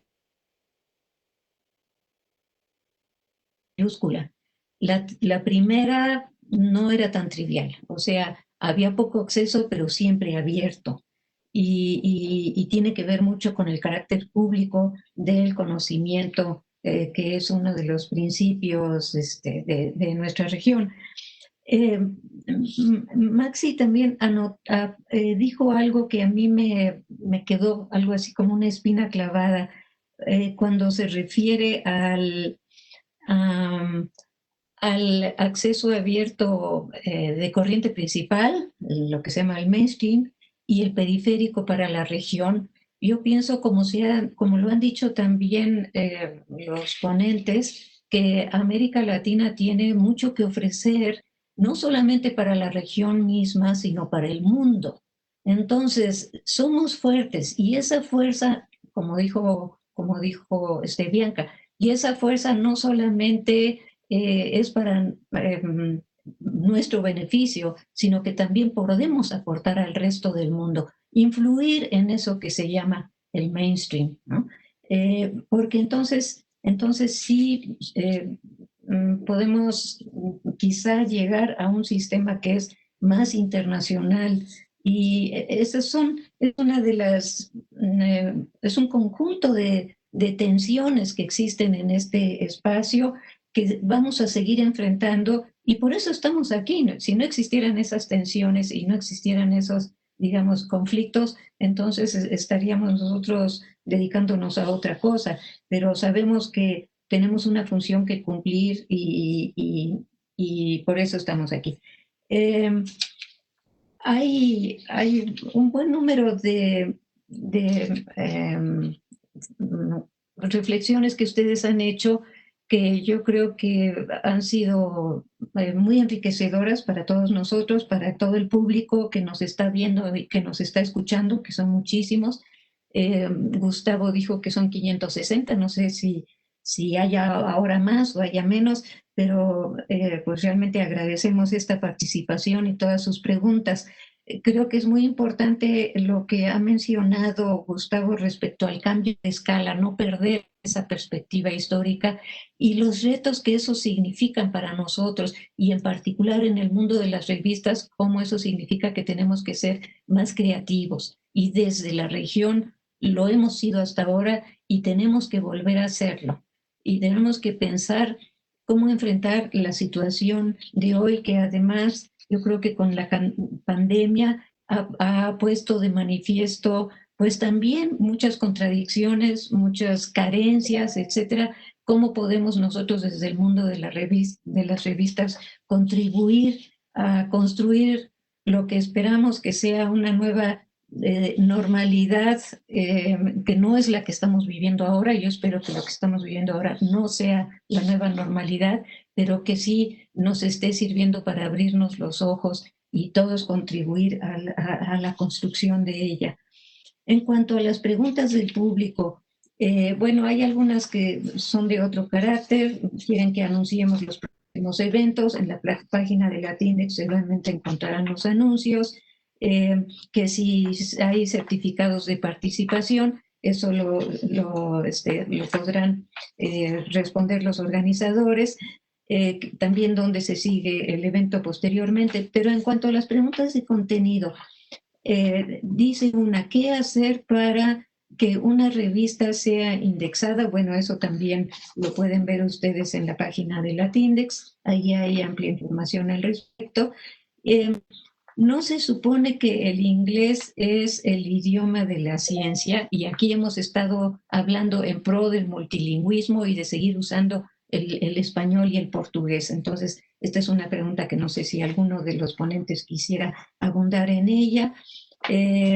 ¿Qué tan importante es generar tan importante es generar como difundir lo generado? Aquí se ha hablado mucho de las diferentes funciones de la revista. Yo creo que en ese sentido la discusión ha sido muy rica. Yo agregaría que también una función importante de la revista es poder leer lo que han hecho otros. No solamente publicar, sino enterarse de lo que hacen los demás. Yo como investigadora, como científica, uso más las revistas para saber qué están haciendo los publicar. Y creo que se está perdiendo un poco de vista eso. ¿Qué estrategias podríamos adoptar para que los organismos de ciencia y tecnología de nuestros países cambien sus criterios de evaluación? Tal parece que estamos esperando a que otra vez que venga el movimiento desde fuera, que sí lo hay y está creciendo, de crítica en contra de estas prácticas de evaluación, para que cambien también en nuestros países, porque en nuestros países, desgraciadamente, los sistemas de evaluación siguen el mainstream. Y entonces, hasta que el mainstream cambie, nosotros cambiamos. Podemos hacer algo desde la región. Sí, hay iniciativas, está el FOLEC, y yo creo que tenemos que insistir en esta línea, como lo han dicho nuestros ponentes, en particular Gustavo volvió a insistir en esto, que es una falacia creer que todo lo que proviene del ámbito científico es válido. Ahí hay una pregunta para ustedes, o una afirmación a la que se podría responder. Y también que si investigamos para publicar o publicamos lo que investigamos. O sea, eso es lo que hay, a reserva de que me haya perdido una de las únicas. ¿Cuál es su opinión sobre la asignación de licencias de uso en los repositorios? Las revistas es para sumar un esfuerzo sinérgico, ganar en pro de un producto sistémico, no de consumir conocimientos, sino de crearlos y recrearlos. En fin, si gustan ustedes, en el mismo orden, Maxi, Bianca y Gustavo, todavía usar los últimos 5 minutos para responder a estas preguntas o a lo que han dicho sus colegas. Por favor, adelante. Yo me tomo un minutito solamente para tal vez contextualizar mejor la idea vinculada al acceso abierto mainstream, que me parece que es una cuestión que tiene como diferentes niveles de análisis y que no implica necesariamente que lo mainstream, la corriente principal, sea mejor, o el horizonte de llegada para determinados procesos dentro del mundo académico. En absoluto no es así. Me parece que reconocer que hay estructuras, instituciones, lenguas que son vinculadas a la corriente principal implica conocer mejor cómo circula el conocimiento científico en todo el mundo. Y me parece que sí es un punto de partida para conocer mejor cuáles son las prácticas científicas de circulación editoriales, concretamente desde América Latina. Y en ese sentido, lo que buscaba claramente el acceso abierto latinoamericano es una referencia a nivel mundial. En todos los foros, congresos y organizaciones a nivel mundial, siempre el ejemplo latinoamericano es tenido en cuenta y muy considerado. Yo me hacía también un poco más referencia a que muchas de las conceptualizaciones, muchos de los modelos, muchas de las referencias vinculadas al acceso abierto están basados y todos en estructuras que son diferentes a las latinoamericanas. Y yo creo que desde América Latina se ha producido muchísimo, desde el 94 a esta parte. Me parece que hay mucho y me parece que justamente potenciar ese conocimiento acumulado sobre el acceso abierto en América Latina es una de las cuestiones más urgentes que hay que tener en consideración, especialmente porque la mercantilización del conocimiento científico tiene diversas formas y ha adoptado diferentes cabezas. Es como que se corta una cabeza y aparecen 3 o 4 detrás. Entonces, claramente, y muy vinculado con lo que decía Gustavo y Bianca, me parece que hay una necesidad urgente de adaptabilidad. pero para eso América Latina tiene mucho para decir y me parece que muchas de las discusiones, si seguimos adoptando la noción y el concepto de acceso abierto de la declaración de Bethesda, de Berlín o la de Budapest, y nos estamos quedando un poco atrasados en términos de la discusión acerca del contexto contemporáneo del acceso abierto en América Latina. Hacía referencia a reconocer esa estructura internacional de la ciencia, que incluso con un movimiento progresista, interesante, democratizador, como es el acceso abierto, incluso en estos movimientos hay desigualdades y asimetrías. Muchas gracias. Una aclaración muy válida. Gracias. Bianca. Sí, bueno, voy a tratar algunos puntos. Uno de los puntos que me toca más fuertemente. O sea, primero la cuestión lingüística. Sí, es un hecho. Tenemos que la lengua internacional de la ciencia es el inglés. Ha estado definido, bueno, por cuestiones económicas, por todo. Ya sabemos que la ciencia, o sea, de todos los puntos, la ciencia es más reconocida arriba, o sea, en los países de habla inglesa. Pero eso no quiere decir que tenemos que dejar nuestras lenguas, nuestros idiomas detrás. Y también tenemos que hacer una evaluación también de abragencia, para decirlo de alguna manera. Algunas revistas, por supuesto, no estarán, y tenemos que hacer a la gente que hace la evaluación, conocer esto, que algunas revistas serán revistas regionales, porque tratan de temas que son temas regionales. Por supuesto, estas revistas no tienen el por qué estar en español y, por ejemplo, en portugués y en inglés. O sea, no estarán en el mismo, no serán calificadas, entre comillas, o recibirán las estrellas que una revista de temas internacionales tendrá. O sea, pero son muy importantes, son vitales para nuestras regiones. Este es un punto. Otro punto que me gustaría también dejar claro aquí es que es incluso mi tema de investigación, es la cuestión del uso de las licencias que han puesto aquí. ¿Qué opinión sobre la asignación de licencias de uso con la restricción no comercial? Mira, a mí como ideal, me parece genial. O sea, todo tendría que estar abierto, todo tendría que estar en abierto y la gente que utilizase no podría cerrarlo ni utilizar porque ya que tienen más condiciones de utilización, por supuesto, o sea, van a ser un producto comercial que será más conocido que tu producto que está en abierto. Pero esto no es el mundo, también no está tratando esto de esta forma. O sea, sería mejor dejar solamente con un CC BY, o sea, la asignación. Para que vean cómo yo creo mucho, y ahí es una cuestión de ideales, en la utilización no comercial, yo les enseño, aquí tengo un tatuaje que es la licencia Creative Commons, justo esta de no atribución comercial.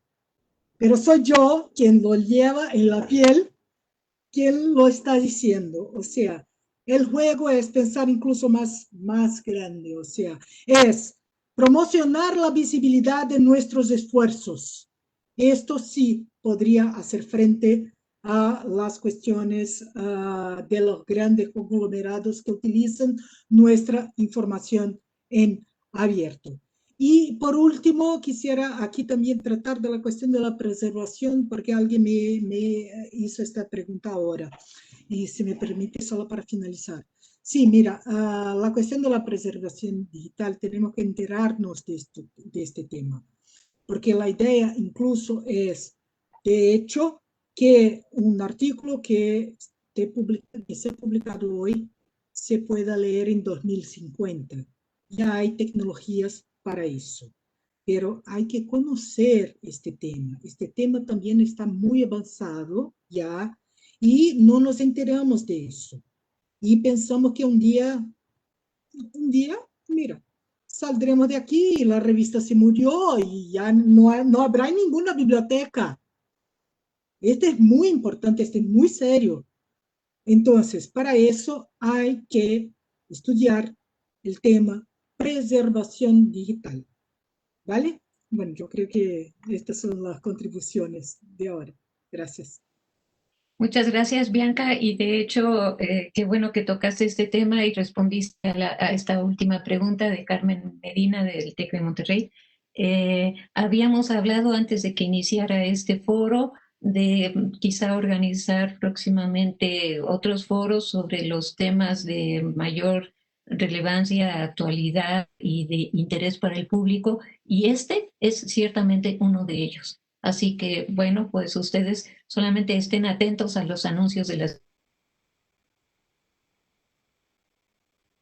Gustavo, si todavía está por ahí, no sé, porque tenía que irse. Sí, sí.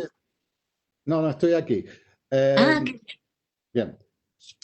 Dos comentarios cortos.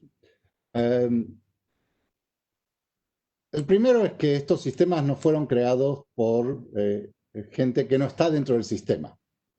O sea, los malos no es que están afuera. Los malos están adentro, junto con los buenos, las buenas, los que son más talentosos y más talentosas, y aquellos que no lo son. Entonces, nosotros creamos estos sistemas de evaluación y estamos usando las revistas de esta manera tan poco interesante, voy a decir, porque creo que el punto que Ana María mencionó antes, la gente, este es otro dato de investigación empírica que encontramos en varios trabajos haciendo una revisión de literatura, la gente no está leyendo las revistas. ¿Por qué? Porque la gente lee artículos. Como ya no buscamos por revista, hacemos las búsquedas por la gran mayoría de los estudiantes y las estudiantes lo hacen a través de Google Scholar, Google Académico. Y en Google Académico lo que aparece es el nombre del artículo y de los autores y quién editó la revista, cómo editó, eso casi desaparece. Y cuantas más citas tiene ese artículo, seguramente es mejor. Ignorando que muchas veces artículos son citados muchas veces justamente porque son muy malos y son criticados. Entonces, este tema de la revista está siendo más los bordes, el contorno de lo que es una revista está cada vez más difuso. Esa es la palabra que estaba buscando. Está cada vez más difuso y cada vez más la unidad de medida es el artículo. Esto tiene ventajas y tiene muchos problemas también. O sea, si no leemos y no vemos las revistas, bueno, estos bordes van a seguir siendo cada vez más difusos. El otro tema es que tenemos que tener una discusión seria y va a ser más larga, es que el sistema tiene mucho dinero adentro, pero el dinero está distribuido en parcelas muy pequeñas, donde cada revista compite con la otra revista dentro de una misma institución o dentro de una misma región, y estamos todos compitiendo, como si fuera una gran carrera de un torneo de fútbol, una carrera de caballos, donde uno gana y otro pierde. En la ciencia esto no es tanto así, pero como estamos usando las revistas para evaluar las carreras académicas, más que para leerlas, enterarnos cómo podemos producir más y mejor ciencia, cómo podemos resolver los problemas sociales fundamentales que estamos teniendo, cómo podemos hacer para combatir esta campaña por desprestigio que muchos de nuestros presidentes tienen, así como obstáculo favorito, ataquemos a las universidades, ataquemos a los cientistas, de Brasil a México, a Chile, a Colombia, a Perú. Esto es una realidad. No podemos pensar que esto va a desaparecer sin que nosotros nos comuniquemos mejor y fundamentalmente colaboremos mejor. Si tenemos 7 revistas que están más o menos peleando entre ellas, por ahí lo mejor sea fusionar las 7 revistas, trabajar de manera más efectiva, tener más dinero para ese campo del conocimiento, en vez de, bueno, esto me sirve a mí para afianzar los puntitos que tiene mi programa. Tenemos que evitar esto. Tenemos muchísimas revistas con muchos problemas, pero cada una de esas gastando recursos. Por favor, entiéndame bien. Yo no estoy diciendo que el sistema tiene los recursos suficientes. El sistema necesita más, esto seguro. Pero mucho de lo que estamos haciendo no está cumpliendo con el objetivo fundamental, principal, que es producción de conocimientos científicos que den cuenta de los problemas de nuestra región, que puedan dialogar con las otras regiones, pero fundamentalmente que contribuya a la producción científica, no a la evaluación académica. Si seguimos haciendo esto, no vamos a dar cuenta de los problemas fundamentales. Y esto creo que es más nuestro desafío que pedirle a las demás personas que cambien. Nosotros tenemos que empezar a cambiar por ahí adentro. Y la fusión de revistas, trabajos colaborativos, cooperativos, interdisciplinarios, creo que es algo que podemos hacer y que realmente va a contribuir a la región. Ya tenemos, y aparte tenemos mucha experiencia en esto. No es algo que no sabemos hacer, ya lo sabemos hacer. Esta es una solución que en otros lugares no va a funcionar, pero en América Latina, dada nuestra tradición, si quieren, que yo quiero preservar, la tradición de la defensa de lo público ideal, del acceso más inclusivo, más democrático, más igualitario, menos racista, menos sexista. Esto es algo que nosotros podemos hacer. Pido disculpas por la extensión y de nuevo muchas gracias por la invitación. Muchas gracias, Gustavo. Bueno, mientras tanto han llegado otras preguntas, pero ya se nos agotó el tiempo y eso es por 10 minutos. No vamos a poder responder a ellas. Hay una llamada de atención aquí de que lo que dice el doctor Fishman, y yo creo que en general debe hacer la distinción entre artículo científico y revista de divulgación. En efecto, normalmente piensa uno en las revistas de investigación para comunicación entre los pares y son dejadas de lado en los debates los otros tipos de revista que también juegan una función muy, muy importante. Entonces, yo espero que en próximas ocasiones haya una oportunidad de ampliar la discusión en este sentido, que también es una forma de abrirse de la ciencia. Para mí, ciencia abierta no solo significa que pongamos al acceso los artículos de investigación, no, es abrirse como sistema científico hacia otros públicos, hacia otros foros, hacia otros actores incluso, hacia otros conocimientos, hacia otras formas de abordar la creación misma, el proceso de creación de conocimiento y otros saberes inclusive.